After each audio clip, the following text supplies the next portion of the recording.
la Santa Eucaristía. ¿Realmente es el cuerpo y sangre de nuestro Señor Jesucristo? ¿O es meramente un símbolo, como enseñan falsamente las iglesias protestantes? La Eucaristía, acción de gracia.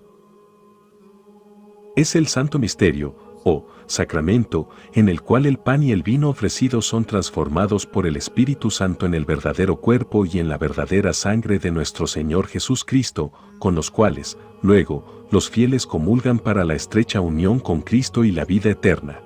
Este misterio se compone de dos diferentes momentos: uno, de la transformación del pan y vino en el cuerpo y sangre del Señor; dos, de la comunión de estos santos dones. Este misterio recibió el nombre de Eucaristía, Cena del Señor, misterio del cuerpo y sangre de Cristo, que se llaman pan celestial y cáliz de vida, o cáliz de salvación, santo sacramento, sacrificio incruento. Preinstitución del misterio. Antes de ser realizado este misterio por primera vez en la cena mística, también llamada Última Cena, Cristo lo prometió en su sermón sobre el pan de vida, cuando fueron satisfechas 5.000 personas con 5 panes. El Señor enseñó. Juan 6, 28. Entonces le dijeron: ¿qué debemos hacer para poner en práctica las obras de Dios? Respondió Jesús y les dijo: esta es la obra de Dios, que creáis en el que Él ha enviado. Le dijeron entonces: ¿qué señal, pues, haces tú, para que veamos, y te creamos? ¿Qué obra haces? Nuestros padres comieron el maná en el desierto, como está escrito: pan del cielo les dio a comer. Y Jesús les dijo: de cierto os digo, mi Padre os da el verdadero pan del cielo. Porque el pan de Dios es aquel que descendió del cielo y da vida al mundo. Le dijeron: Señor, danos siempre este pan. Jesús les dijo: yo soy el pan de vida, el que a mí viene, nunca tendrá hambre, y el que en mí cree, no tendrá sed jamás. Mas os he dicho, que, aunque me habéis visto, no creéis. Todo lo que el Padre me da, vendrá a mí, y al que a mí viene, no le echo fuera. Porque he descendido del cielo, no para hacer mi voluntad, sino la voluntad del que me envió. Y esta es la voluntad del Padre, el que me envió, que de todo lo que me diere, no pierda yo nada, sino que lo resucite en el día postrero. Y esta es la voluntad del que me ha enviado, que todo aquel que ve al Hijo, y cree en Él, tenga vida eterna, y yo le resucitaré en el día postrero. Murmuraban entonces de los judíos, porque había dicho: yo soy el pan que descendió del cielo. Y decían: ¿no es este Jesús, el hijo de José, cuyo padre y madre nosotros conocemos? ¿Cómo, pues, dice este: del cielo he descendido? Jesús respondió y les dijo: no murmuréis entre vosotros. Ninguno puede venir a mí, si el Padre que me envió no le trajere, y yo le resucitaré en el día postrero. Escrito está en los profetas, y serán todos enseñados por Dios. Así que, todo aquel que oyó al Padre, y aprendió de Él, viene a mí. No que alguno haya visto al Padre, sino aquel que vino de Dios, éste ha visto al Padre. De cierto os digo, el que cree en mí, tiene vida eterna. Yo soy el pan de vida. Vuestros padres comieron el maná en el desierto, y murieron.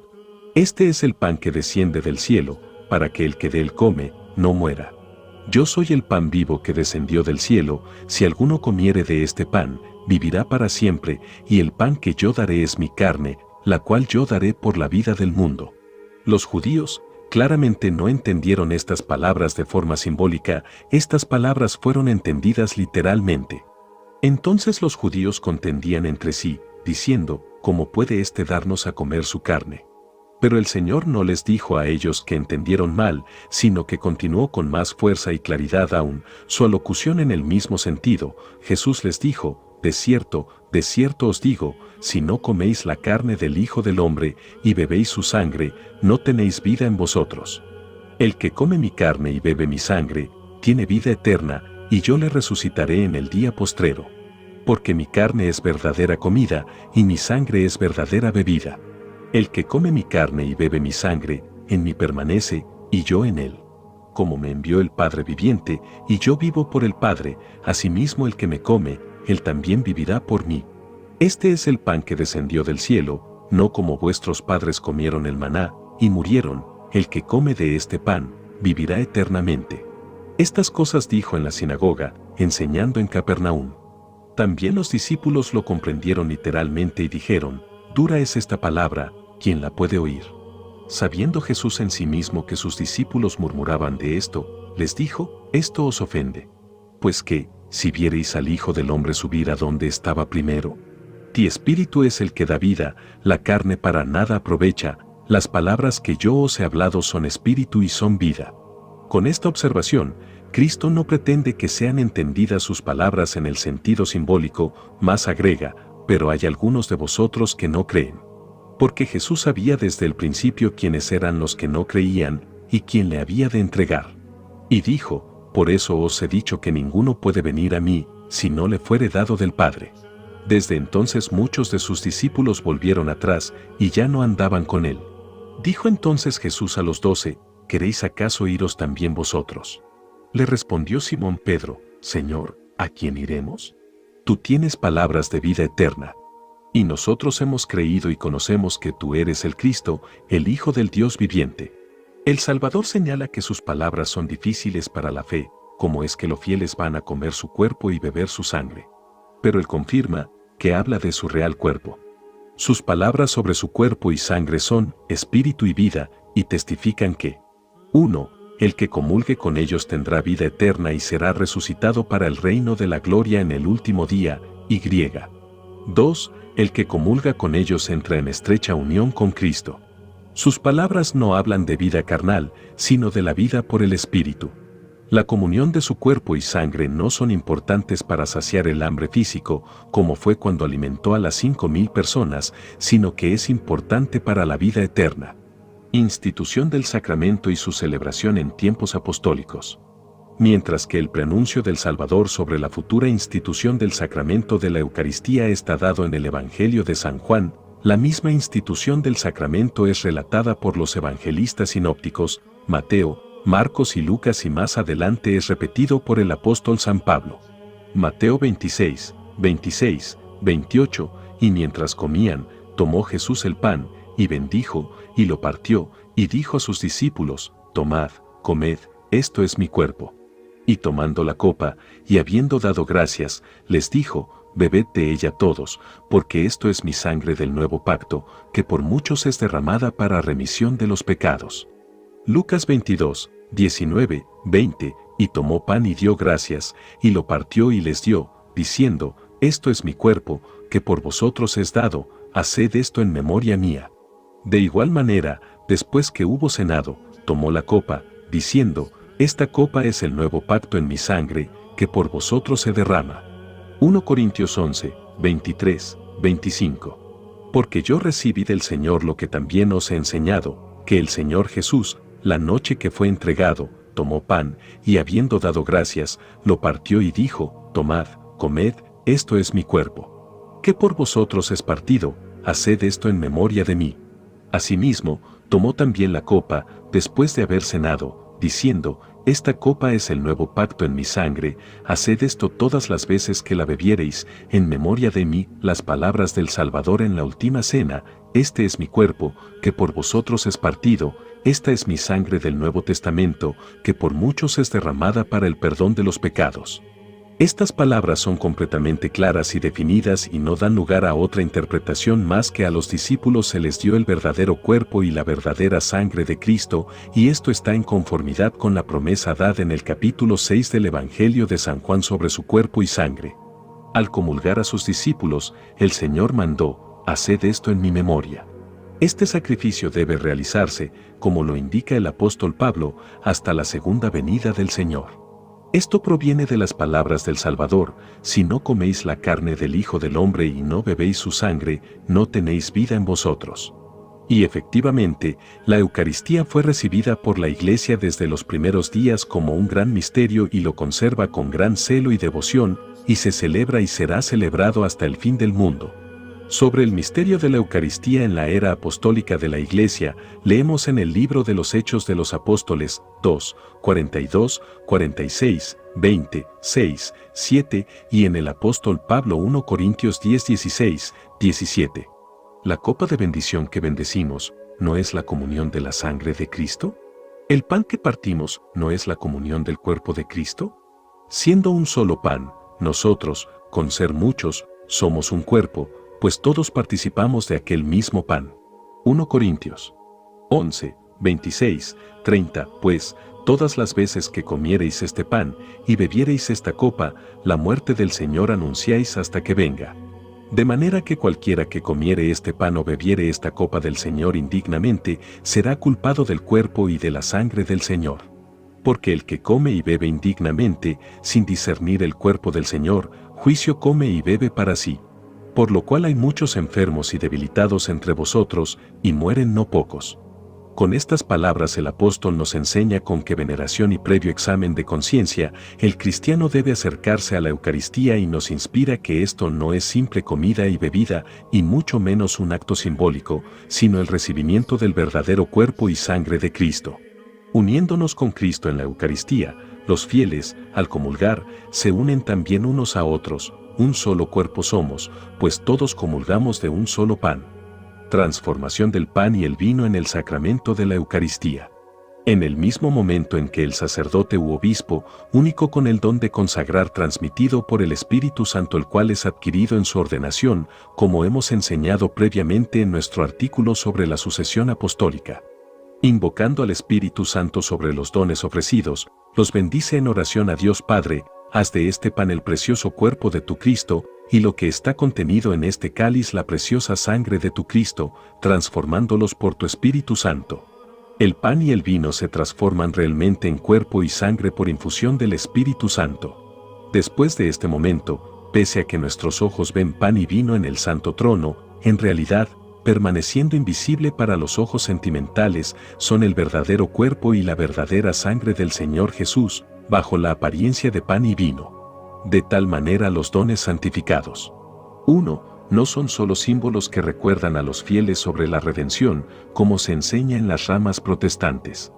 2. No solo con su acción y fuerza, dinámica, está presente Jesucristo en ellos, como enseñaba Calvino, y finalmente 3. Está presente no solo porque penetra, según los luteranos, aceptando la presencia compartida de Cristo, con pan, por pan, en pan, sino que los dones santificados en el sacramento se transubstancian en los verdaderos cuerpo y sangre de Cristo. Como dijo el Salvador: mi carne es verdadera comida, y mi sangre es verdadera bebida, Juan 6, 55. Esta verdad está expresada en la encíclica de los patriarcas orientales en las siguientes palabras: se nos fue transmitido, que en este rito sagrado está presente nuestro Señor Jesús Cristo, no simbólicamente, típicos, no figuradamente, e icónicos, no en abundancia de gracia, como en los otros misterios, no como un simple descenso. Como algunos padres hablaron del bautismo y no por medio de penetración al pan, como que la divinidad del Verbo entrara en el pan existente para la Eucaristía. Como los seguidores de Lutero completamente inhábil o indignamente lo aclaran, sino que verdadero y real, ya que después de ser santificados el pan y el vino, el pan se cambia, transubstancia, se convierte, se transforma en el mismo verdadero cuerpo del Señor, que nació en Belén de la Santísima Virgen, se bautizó en el Jordán, sufrió, fue sepultado, resucitó, ascendió. Está sentado a la derecha de Dios Padre y aparecerá en las nubes del cielo. Y el vino se cambia y se transubstancia en la misma verdadera sangre del Señor, la cual en el tiempo de sus sufrimientos en la cruz, se derramó para la vida del mundo. Además, creemos que después de la santificación del pan y del vino, queda ya no el mismo pan y vino, sino que el mismo cuerpo y sangre de Cristo, en apariencia y forma de pan y vino. Semejante enseñanza referente al sacramento de la comunión está contenida en todos los escritos de los santos padres, empezando desde los más antiguos como San Ignacio el Teóforo, discípulo directo del apóstol Juan, y otros escritores eclesiásticos antiguos como San Justino, el filósofo. No obstante, la forma de sus expresiones en parte se explica por las tareas problemáticas en las cuales se habían envuelto. Orígenes en contra de la forma grosera de dirigirse hacia el sacramento, Tertuliano en contra de la herejía de Marciano, y los apologéticos defendiendo la común enseñanza cristiana ante los paganos, sin llevarlo a lo profundo del sacramento. Los padres del primer concilio ecuménico confiesan: en el divino trono nosotros no debemos simplemente ver el pan y el cáliz transformados, sino que levantando nuestras mentes debemos comprender con fe, que, en el trono sagrado, está tendido el Cordero de Dios que quita los pecados del mundo, ofrecido en sacrificio por los sacerdotes. Y el que dignamente recibe su purísimo cuerpo y sangre debe creer que esto es el signo de nuestra resurrección. Para demostrar y explicar la posibilidad de la transformación del pan y el vino por la fuerza de Dios en el cuerpo y sangre de Cristo, los antiguos padres señalaban la omnipotencia del Creador y sus obras de omnipotencia en la creación del mundo de la nada, el sacramento de la encarnación, los milagros recordados en los santos libros, en particular la transformación del agua en vino, San Juan Crisóstomo, San Ambrosio, San Cirilo de Jerusalén, San Juan Damasceno, como también en nosotros mismos. El pan, el vino y el agua que ingerimos, en forma invisible se convierten en nuestro cuerpo y sangre, San Juan Damasceno. La permanencia del Señor Jesús Cristo en los santos dones. 1. Pese que el pan y vino se transforman propiamente en el sacramento propiamente del cuerpo y sangre del Señor, Él en este misterio está presente con todo su ser, es decir, su alma y su misma divinidad, la cual indivisiblemente está unida con su humanidad. 2. Además, pese a que el cuerpo y sangre del Señor se fraccionan y se reparten en el misterio de la Sagrada Comunión, nosotros creemos que en cada porción y en la más pequeña partícula de los santos dones es recibido por los comulgantes Cristo entero según su esencia, es decir, completamente Dios y completamente hombre. Esta fe de la Iglesia está expresada en las palabras del sacerdote en el fraccionamiento del Santo Cordero, es partido y dividido el Cordero de Dios, partido, mas no consumido, siempre comido y jamás consumido, pero que santifica a los que comulgan. 3. Pese a que en todo el universo se celebran muchas sagradas liturgias, no son muchos cuerpos de Cristo, sino que es uno el mismo Cristo que está presente y su cuerpo es dado en todos los templos de los fieles.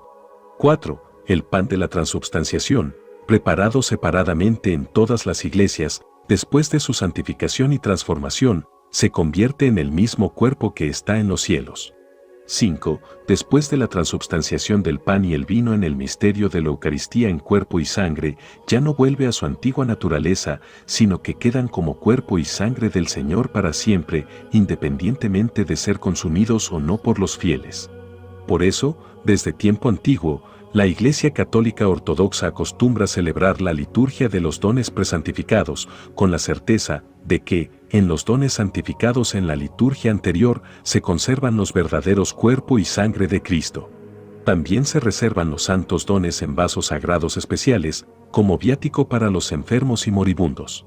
Es sabido que en la Iglesia antigua existía la costumbre de enviar con los diáconos los santos dones a los que no tuvieron la posibilidad de comulgar en el templo, por ejemplo, a los confesores, encerrados en prisiones y los penitentes.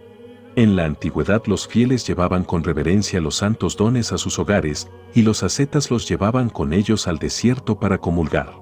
6. Así como a Dios hombre, Cristo le corresponde una adoración divina indivisible según lo divino y lo humano, y como consecuencia de esa unión, a la Eucaristía se le debe dar el mismo honor y glorificación, como al mismo Señor Jesús Cristo.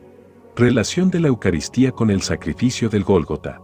El sacrificio de la Eucaristía no es la repetición del sacrificio del Salvador en la cruz, sino que es el ofertorio del cuerpo y sangre de Cristo sacrificados por nuestro Redentor en la cruz, siempre comido, jamás consumido. El sacrificio del Gólgota y el sacrificio de la Eucaristía son indivisibles entre ellos, constituyendo propiamente una ofrenda, pero juntamente se distinguen uno del otro. Ellos son indivisibles, es el mismo árbol de la vida, dador de gracia, que plantó el Señor en el Gólgota, pero fecundo de místicas ramas que abrazan toda la Iglesia de Dios, alimentando con sus frutos salvadores hasta el fin de los tiempos, a todos los que buscan la vida eterna. La diferencia entre ellos es que el sacrificio ofrecido en la Eucaristía se llama incruento y desapasionado, ya que se celebra después de la resurrección del Salvador, quien, habiendo resucitado de los muertos, ya no muere, la muerte no se enseñorea más de él. Romanos 6, 9. Ella se ofrece sin sufrimiento, sin derramamiento de sangre, sin muerte, pese a que se celebra en memoria de la pasión y muerte del Divino Cordero. Significado de la Eucaristía como sacrificio. La palabra Eucaristía, del griego, Eucharistía, es sacrificio de alabanza y de acción de gracia, también llamado santo sacrificio. El sacerdote que celebra el sacrificio incruento de acuerdo al rito de la liturgia de San Basilio o San Juan Crisóstomo, antes de la bendición de los santos dones en su oración secreta, recuerda las grandes obras de Dios, glorifica y agradece a Dios en la Santísima Trinidad por haber llamado al hombre de la nada, por sus muchos diferentes cuidados para con él después de su caída, y la economía de su salvación por medio del Señor Jesús Cristo. De la misma forma, todos los cristianos que en el templo presencian estos santos momentos glorificando a Dios lo invocan, te cantamos, te bendecimos, te damos gracias, y a ti oramos, oh Dios nuestro. La Eucaristía es también sacrificio expiatorio por todos los miembros de la Iglesia. El Señor, al dar su cuerpo a los discípulos, les dijo sobre él, el que es partido por vosotros, y al darle su sangre, añadió, la que es por vosotros y por muchos derramada para la remisión de los pecados. De ahí que desde los orígenes del cristianismo el sacrificio incruento es ofrecido en memoria y remisión de los pecados, tanto de los vivos como de los muertos. Esto se ve en los textos de todas las liturgias, empezando por la liturgia del apóstol Santiago, donde el mismo sacrificio es llamado con frecuencia sacrificio expiatorio. La Eucaristía es el sacrificio que, de manera íntima, unifica en Cristo a todos los fieles en un solo cuerpo. Por eso antes de la transubstanciación de los santos dones, como antes en la proscomidia, el celebrante conmemora a la Santísima Madre de Dios y a todos los santos, añadiendo, por sus oraciones visítanos, oh Dios, y después pasa a conmemorar los vivos y los muertos de toda la Iglesia de Cristo. La Eucaristía es también la ofrenda de súplica, por la paz de las iglesias, por la prosperidad del mundo, por las autoridades, por los que se encuentran enfermos y con labores, y por todos los que necesitan ayuda, y por todo y por todos. Conclusión de carácter litúrgico. De los relatos evangélicos y apostólicos y de la práctica de la Iglesia antigua, es necesario hacer las siguientes deducciones. La Eucaristía, como en la cena mística fue dada a los apóstoles, también a los fieles se les debe dar no solamente el cuerpo de Cristo, sino que también la sangre de Cristo. El Señor adoctrinó, bebed todos de él, Mateo 26, 27. Pruébese, cada cual a sí mismo y coma así del pan, y beba de la copa, 1 Corintios 11, 28. Esto no se conserva en algunas iglesias latinas romanas donde el laico está exento del cáliz. En la Iglesia Católica Ortodoxa el sacerdote u obispo da a sus fieles el consumir del pan consagrado y el vino. Todos comulgamos de un solo pan, 1 Corintios 10, 17, escribe el apóstol. En la iglesia primitiva cada comunidad comulgaba de un solo pan y en la liturgia ortodoxa se bendice y se fracciona un pan, como también se bendice un solo cáliz. Es sabido que desde el comienzo, en la era apostólica, la Eucaristía era celebrada todos los días del año con el pan con levadura, incluso en comunidades judías, cuando ellos no preparaban pan ácimo. Con mayor razón se puede decir de los cristianos, provenientes de los gentiles, donde era desconocida la ley de los ácimos. En la iglesia de los primeros cristianos para la Eucaristía se usaba el pan común, con levadura, traído por los fieles de sus casas, que también era destinado al ágape y para los pobres. La necesidad y naturaleza salvadora de la comunión de los santos misterios. Comulgar del cuerpo y de la sangre del Señor es esencial, indispensable, salvífico y una necesidad consoladora de cada cristiano. Esto está visto en las palabras del Salvador, que pronunció aún antes de la promesa del misterio de la Eucaristía: de cierto os digo, si no coméis la carne del Hijo del Hombre y bebéis su sangre, no tenéis vida en vosotros. El que come mi carne y bebe mi sangre, tiene vida eterna, y yo lo resucitaré en el día postrero. Juan 6, 53-54. Los frutos salvadores o la acción de la Eucaristía, si la recibimos con dignidad, son los siguientes: de manera íntima nos une al Señor. El que come mi carne y bebe mi sangre, permanece en mí, y yo en él. Juan 6, 56. Alimenta nuestras almas y nuestros cuerpos, capacita nuestra fortificación, elevándonos a la vida espiritual. El que me coma, vivirá por mí. Juan 6, 57. Recibido dignamente, sirve de garantía de la futura resurrección y de la bendita vida eterna. El que coma de este pan, vivirá eternamente. Juan 6, 58. Es necesario recordar al mismo tiempo que el fruto salvador de la Eucaristía se produce solamente en aquellos que se acercan a él con fe y arrepentimiento. A los que consumen indignamente el cuerpo y la sangre de Cristo atrae juicio aún más grave. Quien come y bebe indignamente el cuerpo del Señor, come y bebe su propio juicio, sin discernir el cuerpo del Señor. 1 Corintios 11, 29. Poned, pues, todo ahínco en usar de una sola Eucaristía, porque una sola es la carne de nuestro Señor Jesús Cristo y un solo cáliz para unirnos con su sangre, un solo altar, así como no hay más que un solo obispo, juntamente con el colegio de presbíteros y con los diáconos, consiervos míos. San Ignacio de Antioquía, discípulo de los apóstoles. Una advertencia de nuestro santo obispo Juan Maximovich. Para la completa santificación del hombre, el cuerpo del siervo del Señor debe estar unido con el cuerpo de Cristo. Esto es efectuado en el misterio de la Santa Comunión. El verdadero cuerpo y verdadera sangre de Cristo, los cuales recibimos, forman parte del gran cuerpo de Cristo.